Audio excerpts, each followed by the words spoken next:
नमस्कार दोस्तों, आज की तारीख है 11 जनवरी 2025 और हम आपके लिए लाए हैं हिमाचल प्रदेश के ताज़ा समाचार। लेकिन पहले एक सवाल, आप हिमाचल के किस खूबसूरत कोने से ये खबरें सुन रहे हैं? नीचे कमेंट करके जरूर बताएं। अब थोड़ी सी गंभीरता के साथ, अगर आप हिमाचल के विकास, पर्यटन और सामाजिक क्षेत्र की हर छोटी बड़ी खबर से अपडेट रहना चाहते हैं, तो हमारे चैनल को सब्सक्राइब करें। समाचार नंबर 1, सुबह सवेरे भड़की आग ने राख के ढेर में बदला घर। समाचार नंबर 2, इस महीने से मिडी बसों में सफर करेगा हिमाचल। समाचार नंबर 3, हिमाचल फ्रॉड, एटीएम बदलकर खाते से उड़ाए 2.25 लाख रुपए, छानबीन शुरू। समाचार नंबर 4, बंद किए कार्यालयों को एक एक कर खुलवाएंगे, त्रिलोक कपूर ने जनता में भरा जोश, भाजपा करेगी आंदोलन। समाचार नंबर 5, HP न्यूज, बीच रास्ते में बेच दिए सीमेंट के 4 ट्रक, पुलिस ने दबोचा शातिर, कार्रवाई शुरू। समाचार नंबर 6, 19.40 करोड़ से हाईटेक होंगी अग्निशमन सेवाएं। समाचार नंबर 7, अब खुलेंगी 20 करोड़ के लोन घोटाले की परतें, विजिलेंस खंगाल रही बैंक लोन की ऑडिट रिपोर्ट। समाचार नंबर 8, कोटखाई प्रकरण का फैसला 18 को, हिरासत में मौत मामले में जैदी सहित 9 पुलिसकर्मी हैं आरोपी। समाचार नंबर 9, अब विधानसभा समितियां संभालेंगे CPS। समाचार नंबर 1, सुबह सवेरे भड़की आग ने राख के ढेर में बदला घर। सेंज घाटी के शैनशर कोठी के गांव खाइन में शनिवार सुबह सवेरे ही काष्ठकुनी शैली के मकान में आग लग गई। अचानक उठती लपटों से परिवार जाग गया और घर से बाहर निकल गया। गनीमत यह रही कि आग की घटना में कोई जानी नुकसान नहीं हुआ, लेकिन काष्ठकुनी शैली के मकान में आग की चिंगारी यूं बढ़ती कि देखते ही देखते घर राख के ढेर में तब्दील हो गया। सुबह जागते ही लोगों ने आग के मंजर को देखा और आग बुझाने में जुट गए।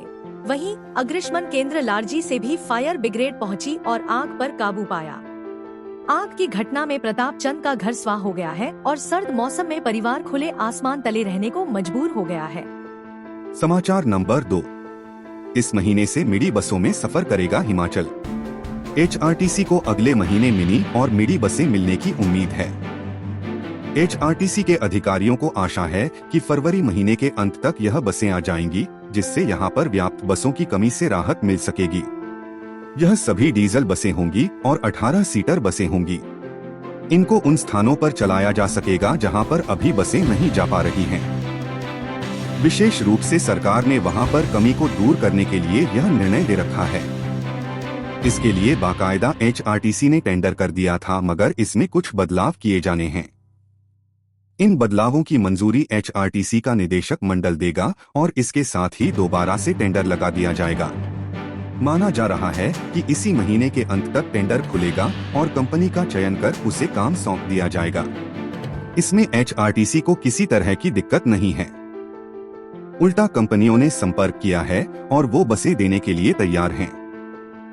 निर्माता कंपनियों के पास बसें पहले से भी तैयार हैं। अधिकारियों के साथ उनके प्रतिनिधियों ने जो चर्चा की है, उसके मुताबिक वर्क ऑर्डर मिलने के साथ बसों की सप्लाई का काम शुरू कर दिया जाएगा। इसे तेजी के साथ आगे बढ़ाया जाएगा ताकि HRTC की कमी दूर हो जाए। अभी HRTC ने 100 बसें खरीदने का निर्णय लिया है, जो कि 18 सीटर होंगी। शिमला की बात करें तो यहाँ पर करीब 25 बसों की कमी है और इस समय बेहद जरूरत भी है। HRTC के निदेशक मंडल की बैठक 15 जनवरी को रखी गई है। शिमला में होने वाली बैठक में छोटी बसों के टेंडर को लेकर कुछ नए प्रावधान जोड़े को मंजूरी मिलेगी, जिसके साथ ही टेंडर कर दिया जाएगा। 6 जनवरी को यह टेंडर खुलना था, मगर कंपनियों ने इसमें कुछ आग्रह किया और स्पेसिफिकेशन को लेकर कुछ बदलाव करने की मांग रखी थी। इन बसों के बाद प्रदेश में डीजल की 250 बसों को लाने की भी तैयारी है और उसकी खेप भी जल्दी ही मिल जाएगी। HRTC के प्रबंध निदेशक रोहन चंद ठाकुर का कहना है कि इन बसों की सप्लाई जल्दी मिल जाएगी, जिसके लिए टेंडर में कुछ बदलाव किया जा रहा है। समाचार नंबर 3, हिमाचल फ्रॉड, ATM बदलकर खाते से उड़ाए 2.25 लाख रुपए, छानबीन शुरू। जिला में धोखाधड़ी के मामले खत्म होने का नाम नहीं ले रहे। ऐसा ही एक मामला अब मसरेडू क्षेत्र से सामने आया है। सदर पुलिस थाना के तहत आते भोटा क्षेत्र के मसेड़ू गांव निवासी एक व्यक्ति के बैंक खाते से किसी अज्ञात शातिर ने लगभग 1.96 लाख रुपए निकाल लिए हैं। शिकायतकर्ता के साथ यह धोखाधड़ी 18 दिसंबर 2024 को हुई थी। पुलिस को दी शिकायत में पीड़ित ने बताया कि बीते 18 दिसंबर को वह भोटा स्थित एक एटीएम से रुपए निकालने के लिए गया था। इस दौरान एटीएम में मौजूद किसी शातिर व्यक्ति ने उसका एटीएम बदल लिया। शातिर ने बैंक खाते से लगभग 1.96 लाख रुपए की राशि निकाली ली है। शातिर ने सबसे पहले भोटा स्थित एटीएम से पैसे निकाले तथा उसके बाद बिलासपुर के घुमारवी और हरियाणा के सिरसा से भी रुपए निकाले हैं। पुलिस अधीक्षक हमीरपुर भगत सिंह ठाकुर का कहना है कि मामले में कार्रवाई की जा रही है। समाचार नंबर 4। बंद किए कार्यालयों को एक एक कर खुलवाएंगे, त्रिलोक कपूर ने जनता में भरा जोश, भाजपा करेगी आंदोलन। पालमपुर के चचिया में जनक्रोश रैली के दौरान प्रदेश भाजपा के महामंत्री त्रिलोक कपूर ने कांगड़ा की आवाज बनकर प्रदेश सरकार के खिलाफ जमकर हल्ला बोला। उन्होंने कांग्रेस के 2 साल के खिलाफ धोखा करार देते हुए पूर्व भाजपा सरकार का विकास जनता के सामने रखा। उन्होंने कहा कि हिमाचल प्रदेश में पूर्व भाजपा सरकार ने अथाह विकास करवाया है। भाजपा ने चचिया की 15 पंचायतों की मांग पर लोक निर्माण विभाग का उप कार्यालय खोला था। त्रिलोक कपूर ने कहा कि कांग्रेस सरकार ने जहां जहां कार्यालय बंद किए हैं, वहां भाजपा जनता के साथ आंदोलन करेगी। ताले अपने आप खुलने शुरू हो जाएंगे। बुटेल परिवार 40 साल से पालमपुर की जनता से छल की राजनीति कर रहे हैं। कांग्रेस विधायक जनता से झूठ बोले रहे हैं कि पालमपुर में डीसी कार्यालय खोलेंगे। जो एक पटवार खाना तक न खोल पाए हो, वह डीसी कार्यालय क्या खोल पाएंगे। सरकार ने जो नया भूमि एक्ट लागू किया है, वे भी जनता से छलावा है। पूर्व सरकार ने यहां उप तहसील भी खोली थी और अस्थायी रूप से कानूनगो कार्यालय चचिया में नायब तहसील भवन की व्यवस्था की गई थी, लेकिन कांग्रेस ने इस पर भी ताला लगा दिया। सरकार किसानों से 2 रुपए गोबर खरीदने, 100 रुपए किलो दूध खरीदने, 5 लाख बेरोजगारों को रोजगार देने का वादा कर खुद फंस गई है। सरकारी डिपुओं में 3 महीने बाद भी राशन जनता को नहीं मिल पाया है। मैंने समझा जनता का दर्द। त्रिलोक कपूर ने कहा कि चचिया के किसानों की एक ही मांग थी कि बेसहारा पशुओं से उनकी फसलों को बर्बाद होने से बचाया जाए। एक किसान का बेटा होने के नाते मैंने जनता के दर्द को समझा और 14 अक्टूबर 2022 को यहां गो सेंचुरी का लोकार्पण किया गया, जिस पर 2 करोड़ 40 लाख रुपए खर्च किए गए। साथ ही 42 लाख रुपए से वहां के लिए स्थायी रूप से पानी की व्यवस्था और गौशाला को चलाने के लिए बजट भी सुरक्षित किया गया। समाचार नंबर 5। HP news. बीच रास्ते में बेच दिए सीमेंट के 4 ट्रक, पुलिस ने दबोचा शातिर, कार्रवाई शुरू। पुलिस थाना बागा के अंतर्गत सहकारी सभा के अधीन चल रहे ट्रक में भेजे गए सीमेंट को निर्धारित स्थानों पर न पहुंचाने व बीच में ही सीमेंट को कैश में बेचने वाले ट्रक चालक को पुलिस ने गिरफ्तार कर लिया है। चालक ने ट्रक को भी पंजाब में बेच डाला और सभा में भी धोखाधड़ी कर नकली मोहर व जाली हस्ताक्षर वाली बिल्डी प्रस्तुत की। पुलिस ने सभा व ट्रक मालिक को लाखों रुपए का चूना लगाने वाले इस आरोपी चालक से पूछताछ शुरू कर दी है। जानकारी के अनुसार बीती 26 दिसंबर को सचिव दी मांगल लैंड लूजर्स एवं इफेक्टिव परिवहन सहकारी सभा समिति बागा ने पुलिस थाना बागा में रिपोर्ट दर्ज करवाई की गाड़ी HP 11C2625 जो सोनू कुमार निवासी गांव पडियार के नाम से चलती है। इस ट्रक में सभा के माध्यम से 19 सितंबर 2024 को बिल्डकॉन लिमिटेड बिलासपुर, 23 सितंबर 2024 को गावर कंस्ट्रक्शन लिमिटेड मल्याणा, 25 सितंबर 2024 को दोबारा गावर कंस्ट्रक्शन लिमिटेड मल्याणा और 28 सितंबर 2024 को पटेल इंजीनियरिंग लिमिटेड पवारी के लिए सीमेंट भेजा गया था। लेकिन इन चारों ही स्थानों पर गाड़ी के चालक व गाड़ी मालिक के द्वारा सीमेंट का भुगतान नहीं किया गया और कंपनी द्वारा सभा की 4,43,728 रुपए की राशि काट दी गई। इस शिकायत के आधार पर पुलिस ने धोखाधड़ी की धाराओं में मामला दर्ज कर छानबीन शुरू कर दी थी। सीमेंट को एक अन्य चालक जो जम्मू कश्मीर का रहने वाला है की ID का इस्तेमाल करके बेचा और वापसी में बिल्टी जमा नहीं करवाई। जांच के बाद मिले पर्याप्त सबूतों के आधार पर बागा थाना की टीम ने 9 जनवरी को आरोपी चालक हिमराज निवासी खारसी जिला बिलासपुर को गिरफ्तार किया है।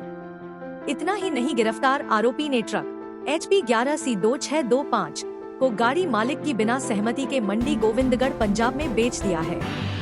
पुलिस अधीक्षक सोलन गौरव सिंह ने बताया कि गिरफ्तार आरोपी के पूर्व आपराधिक रिकॉर्ड की पड़ताल की जा रही है। समाचार नंबर 6। 19.40 करोड़ से हाईटेक होंगी अग्निशमन सेवाएं। मुख्यमंत्री सुखविंदर सिंह सुक्खू शुक्रवार शाम को अपने गृह विधानसभा क्षेत्र नादौन पहुंचे। नादौन में मुख्यमंत्री ने अग्निशमन उपकेंद्र का उद्घाटन किया। इस केंद्र में 2 अग्निशमन वाहन उपलब्ध करवाए गए हैं। इसके माध्यम से आगजनी जैसी घटनाओं में त्वरित कार्रवाई सुनिश्चित करते हुए इसे नियंत्रण करने की सुविधा मिलेगी, जिससे क्षेत्रवासियों को लाभ होगा। मुख्यमंत्री ने हिमाचल प्रदेश में अग्निशमन सेवाओं के सुदृढ़ीकरण के प्रति राज्य सरकार की प्रतिबद्धता को दोहराते हुए मुख्यमंत्री ने कहा कि इन सेवाओं के आधुनिकीकरण के लिए 19.40 करोड़ रुपए की पहली किश्त जारी की जाएगी। उन्होंने कहा कि अग्निशमन विभाग के आधुनिकीकरण के लिए धन की कोई कमी नहीं आने दी जाएगी। सुखविंदर सिंह सुक्खू ने कहा कि आम लोगों के कल्याण के लिए नीतिगत फैसले लिए गए हैं तथा जन हितैषी कार्यक्रम चलाए जा रहे हैं। मुख्यमंत्री ने नादौन के खरीड़ी में 65 करोड़ रुपए की लागत से बन रहे अत्याधुनिक बहुउद्देशीय स्पोर्ट्स परिसर के निर्माण कार्य का जायजा लिया। इस दौरान उन्होंने अधिकारियों को निर्माण कार्यों में तेजी लाने के निर्देश दिए और कहा कि इस परिसर में 8 लेन के स्विमिंग पूल, शूटिंग रेंज सहित कुश्ती, मुक्केबाजी, कबड्डी, योग, टेबल टेनिस तथा बैडमिंटन के लिए समर्पित मैदानों जैसी आधुनिक सुविधाएं होंगी। सुखविंदर सिंह सुक्खू ने कहा कि युवाओं की ऊर्जा को सकारात्मक दिशा प्रदान करने के उद्देश्य से राज्य सरकार खेल गतिविधियों को बढ़ावा दे रही है। इस परिसर में खेल जगत से जुड़े युवाओं को अपनी प्रतिभाओं के विकास के लिए उपयुक्त माहौल मिलेगा तथा युवा पीढ़ी का शारीरिक एवं मानसिक विकास सुनिश्चित होगा। उन्होंने कहा कि युवाओं को मादक पदार्थों के दुरुपयोग के प्रति हतोत्साहित करने तथा उनमें जीवन के प्रति स्फूर्ति तथा रोमांच भरने के लिए राज्य के विभिन्न स्थानों पर इस तरह के बहुउद्देशीय खेल परिसर विकसित किए जा रहे हैं। इससे पूर्व नादौन पहुंचने पर स्थानीय लोगों ने मुख्यमंत्री का भव्य स्वागत किया। इस अवसर पर विधायक संजय अवस्थी, रणजीत सिंह राणा एवं सुरेश कुमार, कांगड़ा सहकारी बैंक के अध्यक्ष कुलदीप सिंह पठानिया, कांगड़ सहकारी प्राथमिक कृषि एवं ग्रामीण विकास बैंक के अध्यक्ष रामचंद्र पठानिया और कांग्रेस नेता पुष्पेंद्र वर्मा सहित अन्य गणमान्य उपस्थित थे। समाचार नंबर 7। अब खुलेंगी 20 करोड़ के लोन घोटाले की परतें, विजिलेंस खंगाल रही बैंक लोन की ऑडिट रिपोर्ट। विजिलेंस होटल बनाने के नाम करोड़ों के लोन के फर्जीवाड़े की परतें उधेड़ेगी। विजिलेंस की टीम ने केसीसीबी के लोन घोटाले की जांच शुरू कर दी है। होटल बनाने के नाम 20 करोड़ के लोन घोटाले की जांच एसपी वीरेंद्र कालिया को सौंपी गई है। मामले की जांच के लिए विजिलेंस बैंक रिकॉर्ड भी खंगाल रही है। विजिलेंस की टीम ने बैंक लोन की ऑडिट रिपोर्ट भी कब्जे ली है। विजिलेंस बैंक ऑडिट रिपोर्ट को खंगाल रही है। ऐसे में विजिलेंस बैंक अधिकारियों और कर्मचारियों की भूमिका की भी जांच कर रही है। होटल बनाने के नाम 20 करोड़ के लोन घोटाले के आरोप में विजिलेंस ने मेसर्स हिमालय स्नो विलेज और मेसर्स होटल लेक पैलेस के मालिकों के साथ साथ केसीसीबी के अधिकारियों और कर्मचारियों के खिलाफ केस दर्ज किया है। होटल बनाने के नाम पर करीब 60 करोड़ के लोन का आवेदन किया गया था, जिसमें 20 करोड़ की लोन की राशि जारी कर दी गई। विजिलेंस ने करोड़ों के लोन घोटाले को लेकर जांच शुरू कर दी है। बैंक लोन की राशि किन खातों में ट्रांसफर की गई है, विजिलेंस इसका भी पता लगा रही है। विजिलेंस पता लगा रही है कि लोन की राशि कहां-कहां वितरित की गई और किसके कहने पर लोन पास किया गया। विजिलेंस की जांच में कई अधिकारियों पर इस मामले की गाज गिर सकती है। जांच में खुलासा हुआ है कि मेसर्स हिमालय स्नो विलेज और मेसर्स होटल लेक पैलेस के मालिकों के साथ साथ Kangra central cooperative bank limited KCCB के अधिकारियों और कर्मचारियों ने लोन नीतियों के साथ साथ भारतीय रिजर्व बैंक और राष्ट्रीय कृषि और ग्रामीण विकास बैंक नाबार्ड के दिशानिर्देशों की भी खुलेआम अवहेलना की है। विजिलेंस ने आरोपियों के खिलाफ भारतीय दंड संहिता आईपीसी की धाराओं 420, 468, 471, 120 बी और भ्रष्टाचार निवारण अधिनियम 1988 की धाराओं 13(1)(a), 13(2) के तहत अपने ऊना पुलिस स्टेशन में एफआईआर दर्ज की है। यह मामला मेसर्स हिमालय स्नो विलेज और मेसर्स होटल लेक पैलेस के मालिकों के साथ साथ Kangra central cooperative bank limited के अधिकारियों और कर्मचारियों पर लक्षित है। एसपी वीरेंद्र कालिया का कहना है कि विजिलेंस ने मामले की जांच शुरू कर दी है। बैंक लोन के फर्जीवाड़े को लेकर बैंक रिकॉर्ड और ऑडिट रिपोर्ट की भी जांच की जा रही है। समाचार नंबर 8। कोटखाई प्रकरण का फैसला 18 को हिरासत में मौत मामले में जैदी सहित 9 पुलिसकर्मी हैं आरोपी। हिमाचल प्रदेश के बहुचर्चित गुड़ीपा रेप मर्डर केस के तहत आरोपी नेपाली युवक की हिरासत में मौत मामले में चंडीगढ़ में सीबीआई की विशेष अदालत में सुनवाई पूरी हो गई और अब इस केस में 18 जनवरी को फैसला आ जाएगा। शिमला जिला के कोटखाई गांव में 8 साल पहले नेपाली युवक की पुलिस हिरासत में संदिग्ध मौत के मामले में शिमला के पूर्व आईजीपी जहूर ए जैदी समेत 9 पुलिसकर्मी आरोपित हैं। चंडीगढ़ में सीबीआई की विशेष न्यायाधीश अलका मलिक की कोर्ट में बचाव पक्ष और सीबीआई के सरकारी वकील के बीच चल रही बहस शुक्रवार को खत्म हो गई, जिसके बाद कोर्ट ने फैसले की तारीख तय कर दी।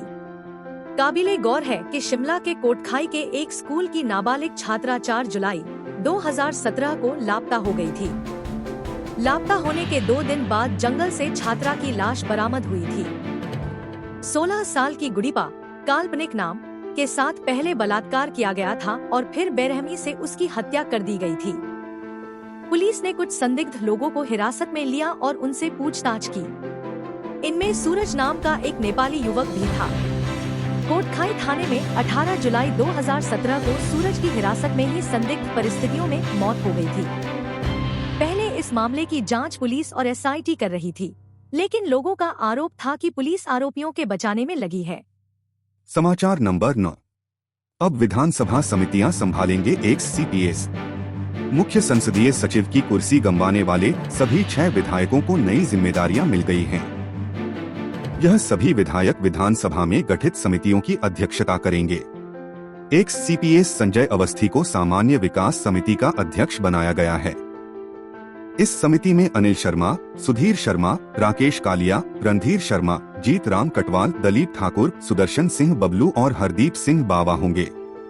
एक्स-सीपीएस सुंदर सिंह ठाकुर मानव विकास समिति का सभापति होंगे। इस समिति में विक्रम सिंह, विनोद कुमार, बलवीर सिंह वर्मा, संजय अवस्थी, रणवीर सिंह निक्का, मलेंद्र राजन, कुलदीप सिंह राठौर और अनुराधा राणा सदस्य रहेंगे। एक्स-सीपीएस किशोरी लाल लोक उपक्रम समिति के सभापति होंगे। इस समिति में विपिन सिंह परमार, विक्रम ठाकुर, सुखराम, इंद्रदत्त लखनपाल, सुरेंद्र शौरी, भुवनेश्वर गौड़, पूर्णचंद ठाकुर, सुरेश कुमार, हरीश जनार्था और विवेक शर्मा को सदस्य बनाया गया है। एक्स-सीपीएस मोहन लाल ब्राक्टा को कल्याण समिति का सभापति बनाया गया है।